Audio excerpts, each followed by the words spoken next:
They made 20 million Volkswagen Beetles. Indeed. But you can be one of a more select but steadily growing group of subscribers to the Audrain Museum Network. Hit that subscribe button right now and get even more Nick Waller.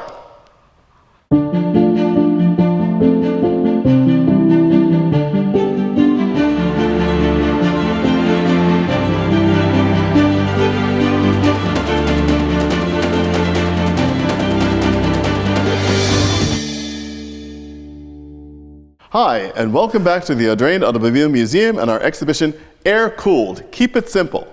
I'm joined by my friend Nick Waller, the president of the Audrain Automobile Museum. Hello, Nick. Donald, it's a pleasure to see you. Thank you, thank you. And it is an amazing pleasure to be with these really neat air-cooled cars. I feel I'm at home. I know you're at home because this is your car, the Moretti, but I love small, low capacity, fun vehicles because then you can drive to the full extent of the car and not be caught speeding. You can actually drive beyond the full extent of the car and still not be caught speeding. Absolutely. But it's really interesting because these cars that we're going to talk about, this Auto Bianchi, this Moretti, the Subaru 360, and of course the VW Beetle, not to mention a car that probably no one who watches this channel has seen, a Lloyd. Well, we'll get to that in a moment. These really are the essence of the small displacement air-cooled economy car, and in the case of our Auto Bianchi and our Moretti, the fanciest custom-built versions of a compact economy car you could have, and also why you want air cooling for a car in this category. The simplicity, economy, lightweight, all the things you want. It's all there. I mean, and bear in mind that both of these cars can attach their roots to pre-war, to the little Fiat Topolino, 500cc that gave way to the post-war, the first post-war Fiat 500.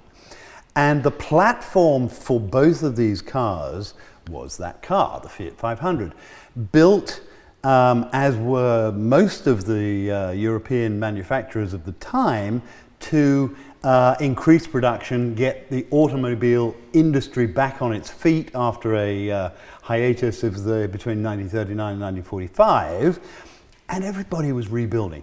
Countries wanted to get the population back on the road and mobile, and these were great, great solutions to that problem.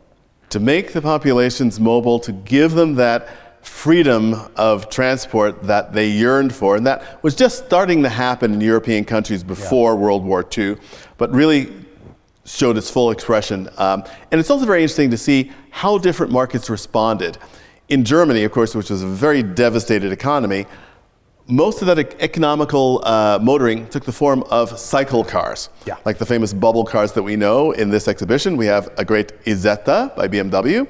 And in Italy, where things were a little farther along, they were able to produce a family car in the Cinquecento and then the Seicento, the 600cc model, that could accommodate a family of four. A small family of four. Well, that's another thing. You grew up in the United Kingdom. I, of course, grew up here in the United States. And our expectations of what a family car is very, very different. Totally different, totally different. And touching on the United Kingdom and the British car industry, the government were taxing motor cars and the motor industry in order to get past or not having to pay those taxes, which were quite stern. They were often 50% more than 60%. They made tax-efficient small cars, small engines, often motorcycle engines, often three wheels, and they looked almost homemade, but they served a purpose. They got people back on the road. And that's one of the things about these two cars in particular. We'll talk about these and then we'll go on to the other three.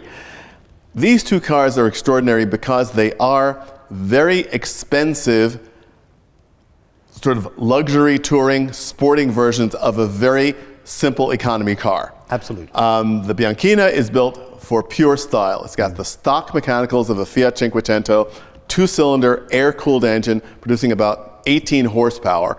So you're not going to go very fast, you're going to do it in great style. And I think that's Italian. It's style. And these two cars ooze style. The style is overflowing right here in the museum. But the other thing you've got to remember with a rear engine design, yes, it's efficient with the air cooled. They are very low center of gravity. They're rear engined and rear wheel drive. Everything is at the back. And guess what? That's where you want the weight in a little car like this that doesn't weigh much on it all on its own. No. But you want small, lightweight engines that give you best handling. And these exactly what it's all about. You also have the great advantage of packaging. Yeah. People look at these cars and they think, wow, that's amazing. How can I get in them? I said, no, once you get through the door, there's a ton of space inside. Yeah. No transmission tunnel and big open space. I mean, obviously the doors are very flat, which emphasizes and encourages more space, but they're amazingly roomy inside, which you would not really think of when you first glance at them. Yeah. And they were for people that wanted to have a great deal of style, but didn't want to have the expense of running a bigger engined car, both for taxes and expenses and running expenses. Also, the flexibility of these cars is amazing. Fiat kept manufacturing a two-cylinder air-cooled car through the introduction of the Panda in 1980. Yeah. And this Moretti actually has a cheater engine in it. It's an engine from a later Fiat 126. It's a 595cc version of the engine with a couple of hotter parts on it, including an Abarth finned oil pan, which also, again, helps with cooling, but we're going to get into more of that in another episode. Let's think of it as just lubrication for the moment. Exactly. Yeah. Just for the moment. But so these cars, which also were not really sold in the United States, a few Autobianchis were sold in the United States, no Morettis were sold when new in the United States. These were cars to give people great style and panache and sporting fun. Yeah. Didn't Moretti, and I have to question you because you're the expert on this, the Moretti built the 600, is that right? Which really was a little sports car, almost like a Fiat Dino, a Ferrari Dino. Well, Moretti, we could do an entire video on Moretti. Come back to that. But I'll just say this, for those who want to know more, and you should know more, Moretti actually in this period of time, they were not building their own original designs that they had in the mid-50s, which are incredibly complex, twin cam engines built by Moretti and all this. So they went with Fiat-based cars and they built a Moretti custom-bodied version of the 500, 600, 1500, and the 2200. The entire Fiat range had a Moretti version that was produced in very small numbers. Absolutely amazing. Now, speaking of not small numbers, it's a great segue. The other car here in this shot is the Subaru 360. Now, the Subaru 360 was the first major production car of the Subaru company, and it was manufactured from 1958 to 1971, so incredible. A nice, big, long production run. They built almost 400,000 of them, and if anybody remembers them here in the US, it's for two reasons. One, because Malcolm Bricklin, who was the automotive entrepreneur and showman who brought them into the US to bring a totally new type of economic motoring to Americans, also managed to bring in the Subaru 360, which was the only car, or rather the first car, to achieve and not acceptable from Consumer Reports. They said the car was so dangerous to drive that they did not recommend that anyone buy the car at all. Not acceptable. Not acceptable. I've never heard that. That's fabulous. Yes. So needless to say, the sales... I can think of a few others that could come into that category, but I digress.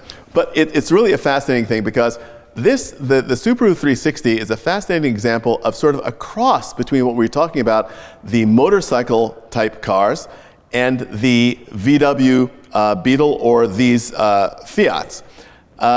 Because it has that sort of bubble car aspect, but it's a real car in terms of dimensions.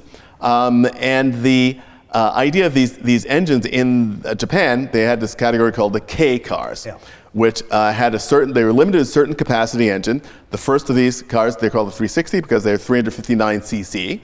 And they later made them in 4 different versions to get bigger and bigger engines, to get the big block. It's not quite a Chevy 454, but nonetheless, gave more than adequate performance. But they didn't really catch on with American consumers because they were introduced just at the moment when things were just turning in a different direction in America. And by 1968, when they came into the US market, they were a 10-year-old design. And it really wasn't what the American market was looking for.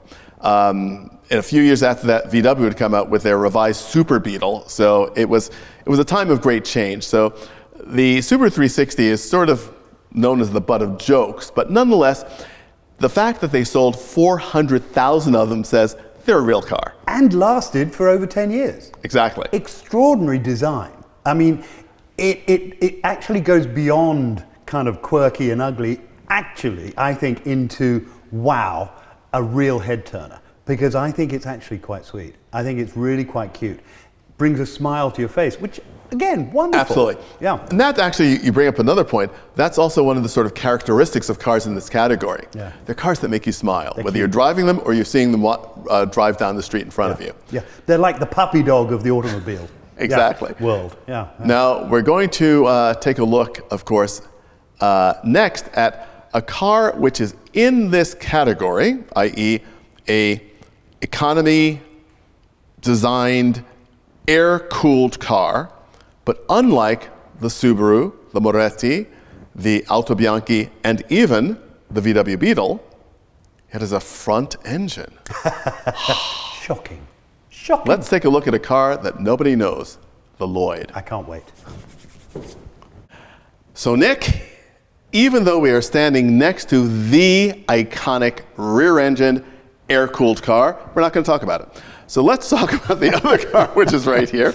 This wonderful Lloyd, 600cc, air-cooled, front-engined. Now, the Borgward company thought they'd do something really bold to combat the bug.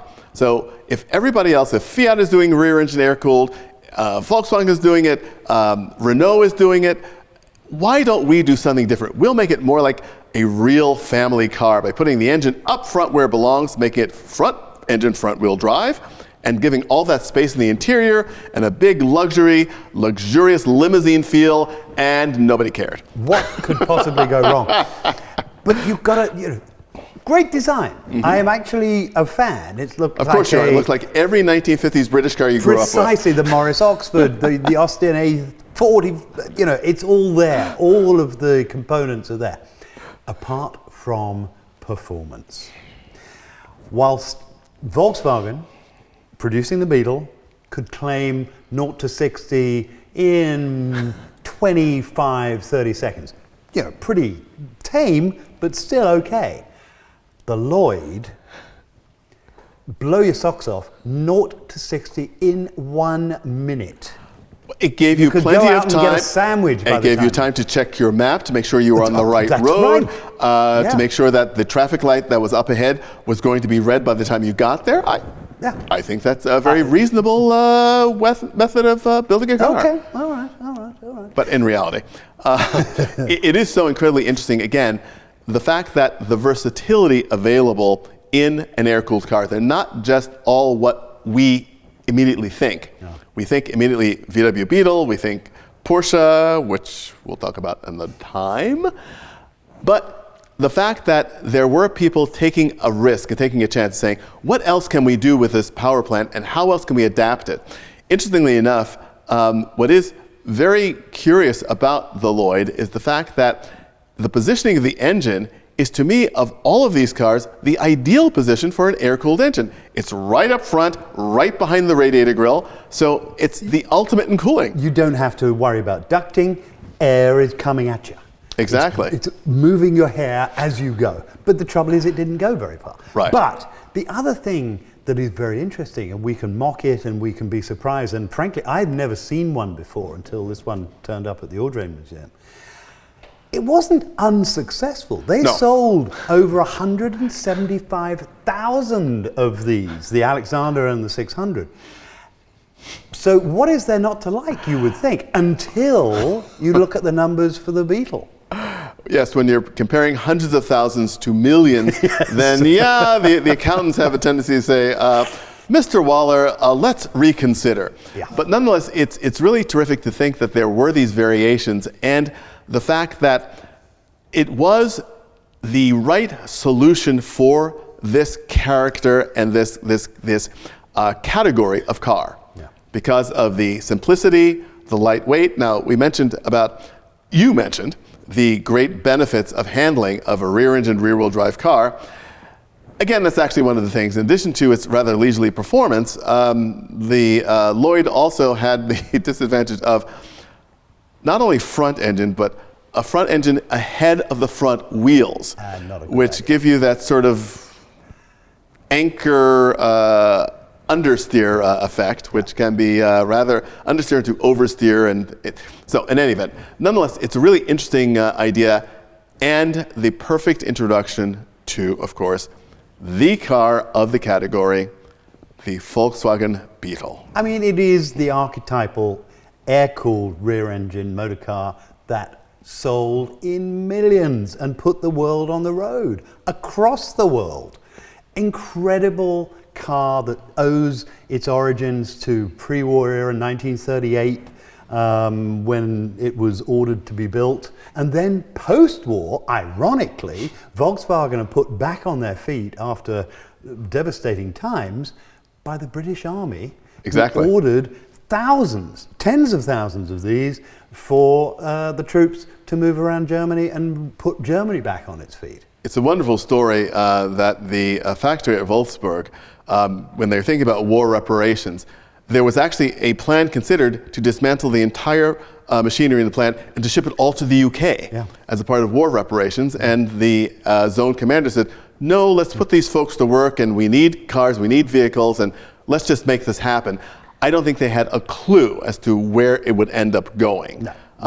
But it is a remarkable thing, too, about the VW Beetle, is the fact that there are so many people who have a personal VW Beetle connection. I know I do, because my mother's first car was a 68 Beetle automatic stick shift, white with a red interior. I remember it vividly. And again, thinking about the marketing, in 1968, she paid $1,500 for her new VW Beetle, when the Subaru 360 was only $150 less. Oh.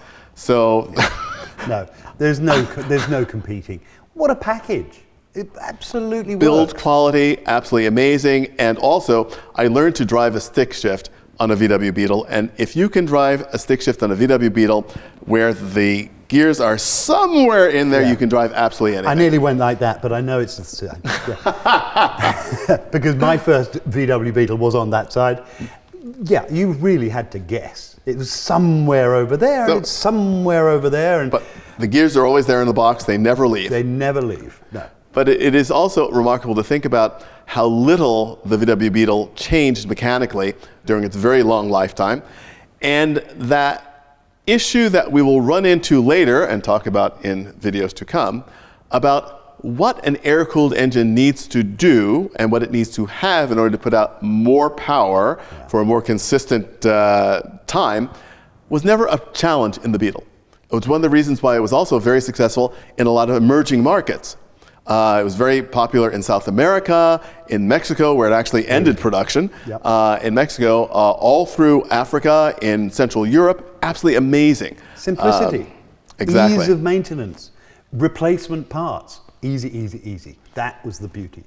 And of course, the fact that the Volkswagen Beetle brought us the Porsche 356. It did. Which we will talk about in a video to come.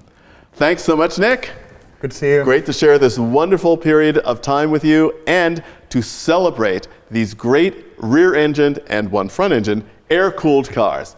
Thanks for joining us, and we hope to see you here in the gallery on Bellevue Avenue for this exhibition, which runs through July 13th, 2025, and here on the Audrain Museum Network for our other exhibition highlights videos, and on the Bloomberg Connect website. Thanks for joining us. We'll see you again soon.